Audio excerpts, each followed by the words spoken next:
In the rural part of North Carolina, in Transylvania County, there is an old bridge locals call the Gobelin Bridge, though officially it's named Rose Hill Bridge. The bridge was built in 1923 across a deep gorge carved by the North Catawba River. People who grew up in the area know the story attached to that bridge. The story of a man who vanished from it in broad daylight, and of his body found in a condition that defied all known laws of decomposition and physics. His name was Thomas Henderson. He was 53 years old. He worked as a ranger for the North Carolina Forestry Service and lived alone in a small cabin in the woods near the bridge. People described him as a quiet, dependable man who preferred the company of trees to the company of people. In April 1994 he decided to take a walk across Rose Hill Bridge, as he had done hundreds of times before. But that day something was different. A witness, a local woman named Elena Croft, who was driving by in her car at midday, reported seeing Thomas on the bridge. He was standing in the middle of the span, motionless, staring down into the gorge. Elena stopped the car and asked if he was all right. Thomas did not answer. He simply kept looking down. Concerned, Elena got out and walked toward him. When she was a few meters away, Thomas slowly turned and looked at her. His eyes, she later said, were empty, as if he was looking through her, not at her. He walked past her without a word and continued across the bridge. Elena, unnerved, drove away. That was the last time Thomas was seen alive. 3 days later, hunters searching the gorge discovered his body. It lay at the bottom among stones and mud, roughly 40 meters below the bridge. But the condition of the body was strange, so strange that the first hunter who found it later said it looked as if it had been there not 3 days, but 3 years. Bone was exposed over significant parts of the body, but not in the way typical of natural decomposition. It looked as though the flesh had been carefully removed from the bones, as if the body had been treated with acid. The clothing was in tatters, but oddly not torn by a fall or a struggle, rather the result of chemical action.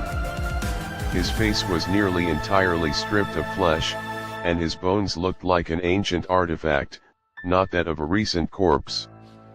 The county medical examiner, Dr. John Morgan, was baffled. The degree of decomposition was incompatible with the 3-day interval during which the body allegedly lay at the bottom of the gorge. Moreover, the nature of the decomposition was unusual. It appeared not as natural desiccation and bacterial decay but as chemical alteration. Yet no signs of acid or other chemicals were found in the soil or in toxicology and autopsy analyses. Attempts to reconstruct the cause of death only deepened the confusion. Thomas could not have fallen from the bridge. His injuries did not match a fall from that height. His ribs were not broken, his bones were not fractured as they would have been in a fall. His skeleton remained largely intact, only the flesh had been removed. It looked as if something or someone had systematically denuded his bones after death, or something had happened to him while he was still alive that produced this state. Transylvania County Police carried out an investigation that lasted 7 months. They interviewed hunters, anglers, and others who frequented the bridge and the gorge. They searched for witnesses or clues. But no one had seen anything. No one heard screams. No one saw anyone near the gorge. The case was closed as an accidental fall from the bridge, but even the investigators who worked on it did not believe that explanation. But the story does not end there. After Thomas's death, over the next 5 years 4 more people were found dead at the bottom of the Rose Hill Gorge. Each was in the same condition: flesh removed, bones exposed, no signs of violence, no evidence of animal activity, no explanation. 2 of them were found with a note in a pocket containing only one word: watch. After the 4th body, the bridge was closed for investigation.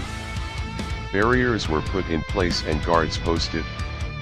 But that did not prevent a fifth body from being found in 1999. It was discovered in the same condition, despite the guards' assurances that no one had passed them. Today Rose Hill Bridge still stands. It is still used, but locals avoid it at dusk. People say that if you stand in the middle of the bridge at midnight and look down, you can hear a voice calling your name. The voice sounds as if it comes from the depths of the gorge, from the darkness, from the earth itself. And if you listen too long, if you allow yourself to be hypnotized by that sound, you may feel an overwhelming urge to climb over the railing and jump. Open case files remain at the Transylvania County Sheriff's Office. Cases that were officially never solved, cases officially unconnected, but which every investigator who ever worked them knows are linked. And the question that haunts the county to this day is, what lies in the depths of the Rose Hill Gorge? What waits there, and why does it keep calling people to their deaths? Would you like a tightened English rewrite for use as a narration shorter, more cinematic, or a version kept faithful to the original length and tone?